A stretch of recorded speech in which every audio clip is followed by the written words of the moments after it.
Hello, Wellness Check Wednesdays community. We wanted to take a moment to remind you that while our podcast serves as a safe space for open discussions and sharing experiences, we are not mental health experts. This podcast is a platform for you to express your thoughts, feelings, and experiences in a judgment-free zone. Our aim is to foster connection, provide support, and create a sense of community. It's crucial to acknowledge that we are not a substitute for professional mental health advice or treatment.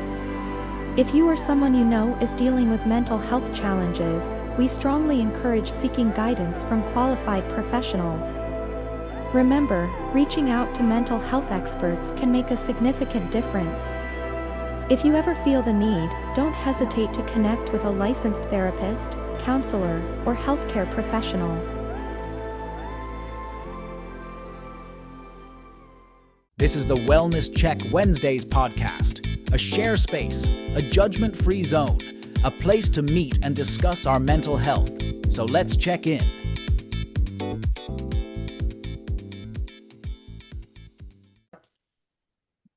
Well. It's good to be back. It's good to be back. Yeah, we took a week hiatus. We got a little too busy. Apologize to all of our listeners, subscribers. But we are back with another week of the Wellness Check Wednesdays podcast. And we encourage each and every week, even though we might not be here every week, each and every week, and any day that you might need to always and forever. Let's check in.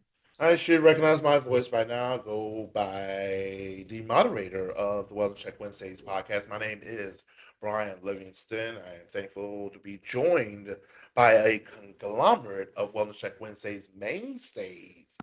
First and foremost, we're going to take a little trip to Cleveland, Ohio, with one of the originators of the Wellness Check Wednesdays podcast, my man, Edwin Vereen. Man, I tell you what, it is officially springtime in Ohio, and I'm just trying to figure out what's going on. We had like a monsoon earlier today, and it's supposed to be like in the 60s. Good news is car's not covered with pollen. It's not hot, but yeah, I'm gonna need something to happen though sooner rather than later. Man, it's the yearly pollinating as that has been deemed, and yeah, it's a fight, but I welcome it each and every year because I mean we could have the powdering that white stuff. Which one do you prefer, the white stuff or the yellow stuff? None of it. You guys to have it. You can, I mean, I would like the flowers to still bloom and do all the things. So to answer your question, I prefer the pollen because the pollen doesn't last as long as the snow. The snow, has a tendency to, if it's cold, it hangs around, it stays, it gets dirty, it gets frozen. It's just like it's just like my manager at the job. He kind of reminds me of a booger because if you ever seen a little kid digging their nose and roll their booger around and try to flick it, yeah, it gets annoying. I think half this podcast is you and your issues with your management team. All right. Man, look, and think about this. I can say that because none of them listen. Yeah. It don't even matter what can they say or do. They can't retaliate. They bet not. That'd be a liability and a lawsuit. Hey, look, I'm an American. I know my rights. Freedom of speech. Back up off me. I'm gonna do a them on them. Go ahead, be live. Yeah. Well, hopefully Ohio's not North Carolina, where North Carolina is a right to work state and they just fine. They don't even need a reason. But yeah, with that being said, we're gonna come back here to North Carolina by way of Fayetteville as well. Our other originator of the Wellness Check Wednesdays podcast, my man Kevin Marshall. That's all I can say. Oh, yeah. God, mercy. Time is winding down at taking head of security over at Backdoor, trying to get schedules, interviews, toting 5-gallon buckets of mulch out at my day job, and then trying not to be too damn tired to do my damn side job. Oh yeah, you are all over the place, staying busy. But hey, I prefer that than the alternative of not having anything to do and not making money. But keep, Yeah. but I tell you much, hey, keep pushing, my bro. Keep pushing. We're gonna travel a little bit a ways out west to parts unknown in Oklahoma. One of our Wellness Check Wednesdays mainstays, my man B3. Brad, how you doing today, sir? Doing all right, sir. Still alive in these streets. Uh, yeah, still alive in these streets, man. Just keeping an eye out on things and just making sure, making sure everything's all good out here, parts unknown. Oh man, you are much appreciated. Always good to hear from you. Now, when it comes to all these things that we're going through in this thing that we call life, and just the way things flow, for the majority of us, we're in our early 40s, late 30s. Then Kevin is in his um, early 20s mindset wise, but he's in his early 30s physically. But That's for you, B Live. you know what I mean? That right there. You act like That right there. Always. you act like I will never like not have jokes. That's always going to be the case with you, or with our resident YN of the show. All right. Oh no, no. Nah, you ain't that bad. I'm No. messing with you. I'm messing with you. You ain't got the shiesty mask on. But yes, this topic is going to be near and dear to majority of us. Maybe, maybe not. You may have all your ducks in a row and all that kind of stuff. I certainly do not. And so this topic that we're going to talk about when it comes to our mental health, oh yeah, it cuts deep and is dubbed and known as the midlife crisis. Mm. Whew. When you get up to a certain age and you feel like that you haven't quite achieved all the things that you have wanted to achieve, what do you do from there? Some men buy an expensive car to compensate. Some, like myself, ain't got it like that. So we do other things maybe to try to stay young, or do we accept our fate and know that we're just old and decrepit and the knees ain't working like they used to? I still want to go hit a gym one day and play a little basketball. I feel like I might still have a little bit left, but I ain't gonna be doing too much because I like ACLs and MCLs and PCLs to stay intact. Kevin, I don't even know why you shake your head at me like that. I'm You not have another repeat of the beat. I gotta warm up to it this time. Ed, shut up. Shut up. Get back in this camera angle over here rolling out. I ain't got to get back in this camera angle right now. I'm fine. I'm fine. You ain't about to fall out laughing. No, no. Shut up, Kevin. I know how to warm up this time and stretch a couple times before I get back into these physical activities. A couple. Let's try 2 hours or maybe 2 years. Get get No. get punched in the throat next time I see you. All right. With that being said, Oh my God, y'all try to kill me today. Oh it's man. Oh. Hey. midlife crisis. All of that comes into play when I think about doing stuff. Oh. You ain't helping right now, you Hey, mother. All right. just chop him next time you see him. Ooh, Just like just. two chops to the throat. But yes, let me 3, 2, 1, 1, 2, 3. What the heck is bothering me? All right. Whew, I tell you what, I come to this weekly episodic thing to get mental health. And this he tried to drop. Oh yes, all right, we good, we good. Eddie, I'm gonna hand this mic over to you because I know that you've done a little further research into this topic, and you're gonna bring some knowledge and some wisdom to this situation that we can apply to when it comes to the midlife crisis and not trying to kill the young folks in this world. All right, Eddie, cool. The floor is yours.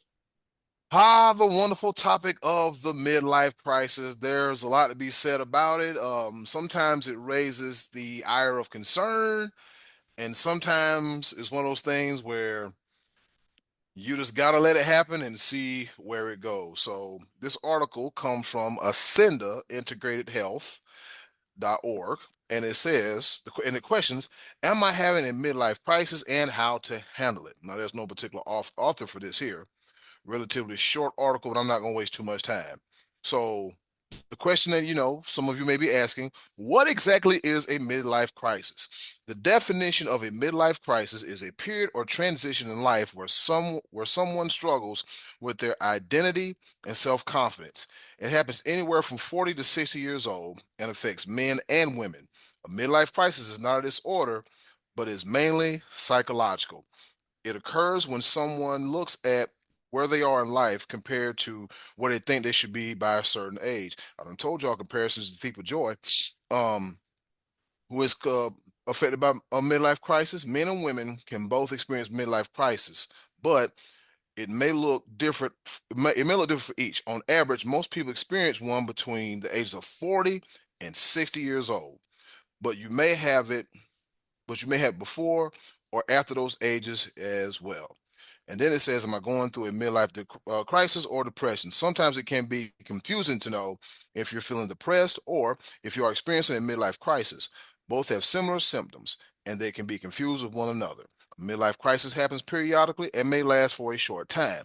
Depression will last much longer and be more consistent. Either way, both conditions can be emotional and confusing, which is why it is good to look for help or advice. The symptoms include, no, I'm joking. The symptoms conclude, which both are common in men and women, feeling sad or lack of confidence, especially after a big milestone accomplishment or a birthday, feeling bored, loss of meaning or purpose in life, feeling unfulfilled, feelings of nostalgia, excessively thinking about the past, making impulse decisions, feelings of regret, constantly comparing yourself to others, and in women, these symptoms may be made worse because of menopause. Mm. In men, emotions may be more angry or irritated. So, and then the article talks about treatment items, resources, where everything came from. So it's from Ascenda Integrated Health, and it's entitled, Am I Having a Midlife Crisis and How Do I Handle It? I'm 42 and I have yet to experience the midlife crisis. Maybe it's because I'm so busy. And if I'm looking at the signs, there are times where I feel nostalgic, but I know that I can't live in that portion of my life for too long. Prime example, be like there's a former friend that we know. Um, he peaked real early, and in 2003, I was like, you know what? I don't want to be around this. I got to go somewhere. I have to go somewhere else where I have to have some new friends where we want to do things and we want to have fun, as opposed to be with somebody that peaked early in 2003. Um, there have been times where I've dealt with,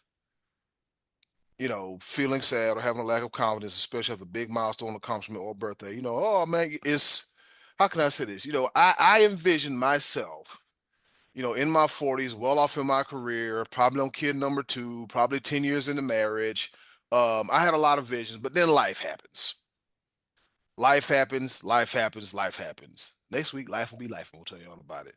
Life happens. So, what I try to do is I try to make the most out of every opportunity that I have. And as I mentioned earlier, comparison is the thief of joy. Here I am, 42. I no longer have a student loan debt, which is a blessing. I have a car, I have a place over my head, I have a family home in South Carolina. I have one, two, three jobs. I'm active in my church. I have a wonderful support system that loves me and cares about me and support me. Friends, family.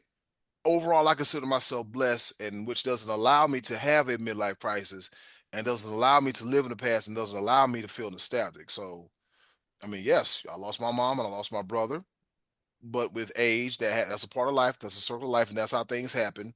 But between therapy and good people in my corner, and finding my why.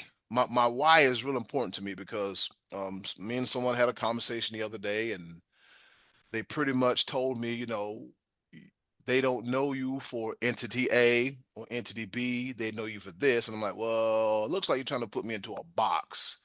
And I didn't take it personal. I was like, I know my goals, I know my dreams, I know my ambitions. And so God willing, if I can do it all, I'm gonna do it all. I prayed to be busy, and so here I am, and I can't complain. So with that being said, we gonna give it to you, B Live. What you think about this whole thing called midlife crisis? Well, it's refreshing to hear from you, Ed, because we are very similar in age. I am as well, Mm-hmm. 42. I'm about 5 months your senior, so it ain't really that much a big difference between me and you. We've seen a lot of our very own ups and downs and this thing called life and how we are taking it and how we're doing. And so it's one of those things where I still have an optimistic approach, and I think as things are continuing to fall into place, especially the things that I've been building upon for quite a while, that I'm going to see the fruits of my labor. I've already seen that. I've seen still an improvement from where I once was. And I don't spend a lot of time in the past. I just think the biggest issue that I'm facing right now, more than anything, is my own mortality. It's not necessarily what I haven't achieved. It's more or less like as the days continue to go on by, and I'm like I said, I'm trying to get healthier. I'm trying to do better about my health, my well being, as my physical health, as well as my mental health.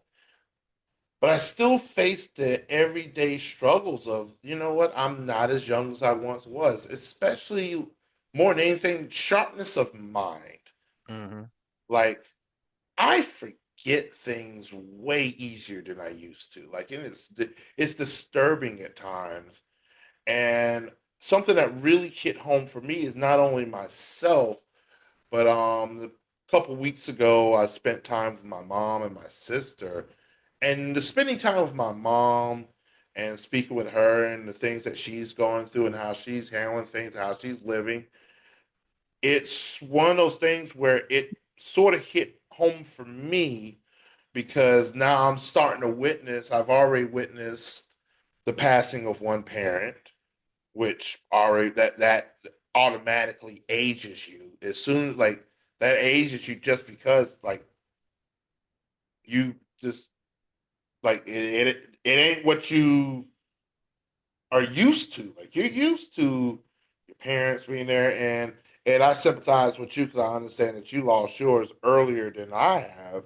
Mm-hmm. Um, that's something that is hitting me, and the passing of one parent, and now the time that I try my best to spend as much time with my mom, whether it be like face to face, whether it be in person or whatever it may be, because I know that I need to cherish every second that I have.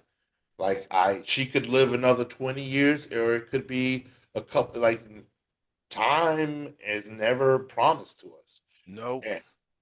and so even having conversations with her and then noticing how our conversations over the course of time, because my mom has always been sharp minded. She's very, I mean, very witty, quick on her feet, sometimes too quick. Her mouth sometimes she'd be cutting me with it. I'm I like, see you hey, get it from now. Yeah, oh, yeah. yo, bruh. Oh yeah. Oh yeah, my dad was the comedian. My mom was the wit. She was the one. Oh, she would. Oh, if you, she'll catch you slipping. She was the Ginsu, huh? Woo, she'll cut you deep. I'm like, deep. Ouch. Yeah, Feelings, ma'am. yeah. And she's. I mean, she still got it like that. But then there's certain things we had conversations about, and it's just like, woo, oh, oh man, memories and stuff like that. I'm like, you don't remember? Oh boy. And so she was telling me about like different tests that she's taken between like Alzheimer's and dementia and stuff like that. And Kevin also sympathized with you and your dad with the dementia fight because I'm starting to see that as well on a personal level, and it's not easy. It's not easy at all, especially to of the person that has it, the family members that are connected to it, and now to the point where I feel like I could fall into that early onset. I'm just like, whoa, I don't even like thinking and stuff like that. You know, I Mm-hmm. mean, I got prescription pill bottles. What the hell is that? Yeah. And I'm gonna say so that was really more or less why this topic came to fruition, is because I was like, whew, I was dealing with it. I was going through it.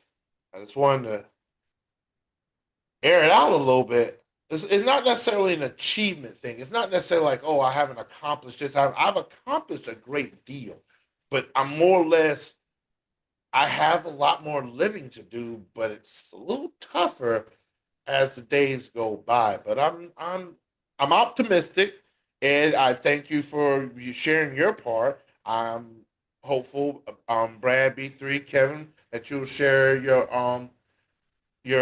thoughts as well.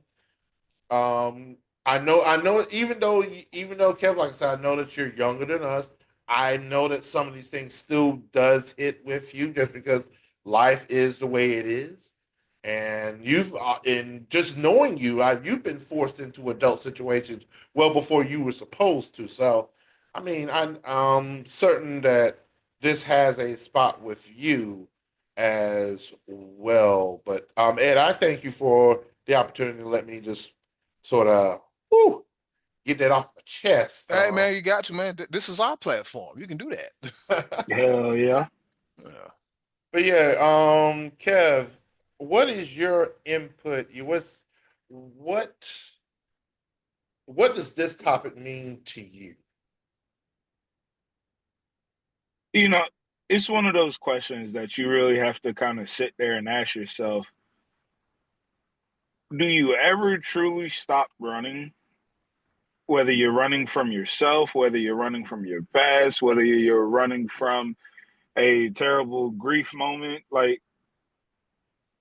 and you know, this is gonna get a little corny, but the quote Rafiki, it's like, do we truly ever know who we are?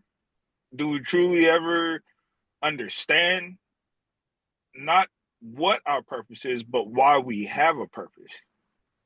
And that's where a lot of people get a lot of that mixed up, is that you know what your purpose is, you know what you need to do for your purpose, but do you truly, when it comes down to the brass tacks and the nitty gritty, do you understand the why of, why is this my purpose? Why am I having to do this? Why am I having to grow up? Why am I having to run? Why am I having to try and unlock core memories? Why am I always doing so on and so forth? And you know, it comes into one of those points that, yes, statistic wise, like Ed quoted or said, that certain times around 40 to 50, you start to hit a midlife crisis. But how I look at it is, do you ever really get out of a midlife crisis? Some people just hide it better, some people know how to cope with it better. But when you really ask somebody at the end of the day, did you truly ever get out of it? And I believe no, because everybody is dealing with something. Uh, just last week, this week has been absolutely. uh, my oldest aunt on my mom's side passed away Sunday. Oh, sorry to hear that, man. My condolences. Mm. Appreciate it. And then I get a call Sunday night that I guess a buddy of mine tried to kill himself, and actually did for about 4 minutes. Mm. Luckily, his wife found him and, was able to bring him back. And it kind of shocked him. And, he's one of them ones that I aspire, that I look up to, that, I always listen for certain advice. And it comes down to a point that it's like, you got given a second chance. Do you understand why you got given a second chance? And now, what are you going to do about it? And, I seen one of those TikTok videos to close out my remarks, is that, everybody looks at why.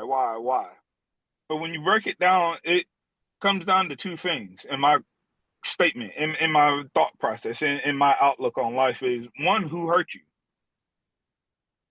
But two, when you really stop running and stand and face certain things and stand and accept certain things, Who healed you? Hmm. So, well, I thank you for that because, sure, that's stuff that we deal with every day. Like it's, and certain things we apply to things in the past. Certain things, hey, it just happened yesterday. Like, whoo. And so yeah, I also reached out to he's actually a friend of the program. He's been on the program with us before. Um, and so I'm thankful and glad that he's still with us. And we Oh never yeah. we never know what people are going through, and that's why this platform that we have exists, and we encourage that, hey, if you're ever going through anything, you're not going through it alone. Mm-mm. B3, he's been patiently waiting all of our mess. But sir, how do you approach the topic of this week's program? Where do you stand with the midlife crisis?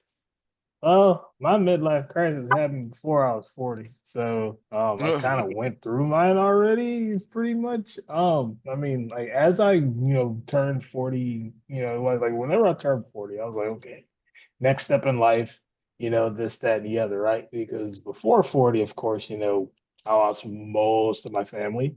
Before that, I mean, I was 21 whenever my mom passed, like way back in Mm, 2003. So Mm-mm.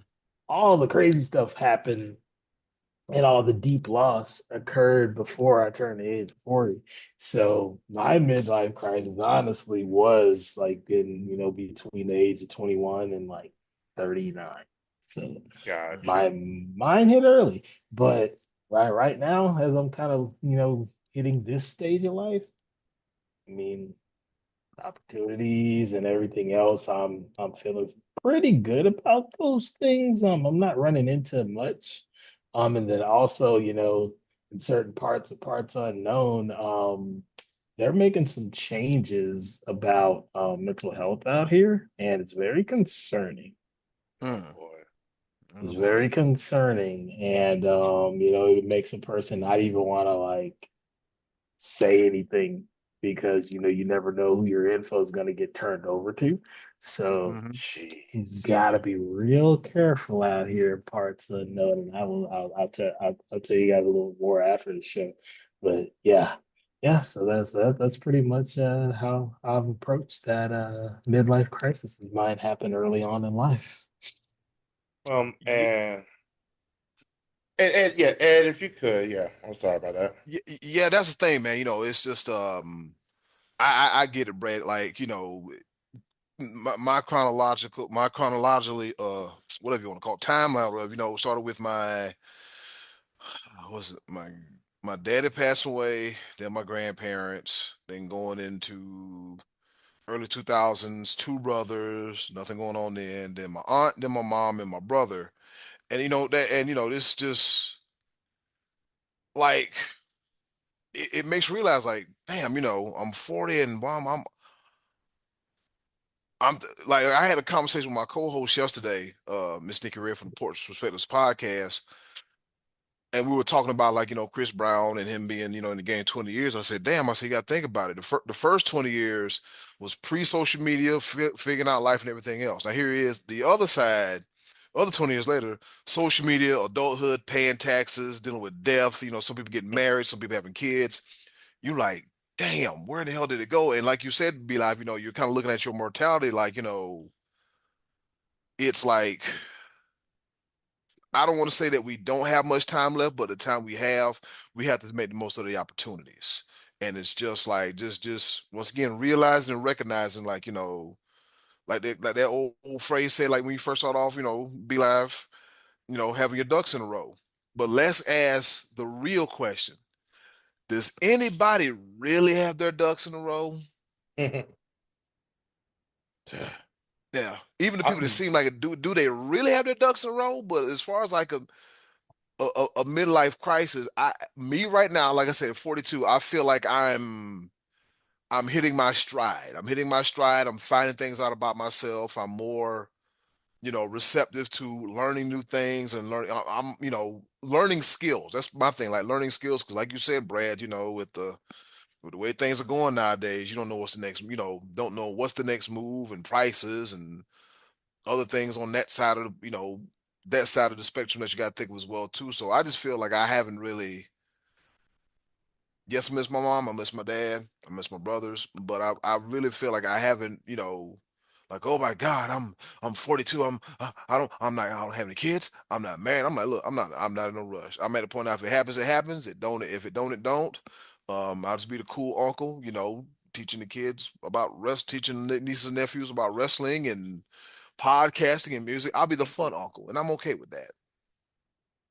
Oh man. And then send them back to their mom and daddy. Oh yeah. I fully embrace being the uncle. I definitely. Yeah, I got all the nieces and nephews and grandnephew to come and all that thing. So yeah, that was a beautiful thing, and seeing my nephew grow up, and now he's got a family of his own and stuff Mm, like that. That's the good side of the midlife crisis thing, is that seeing the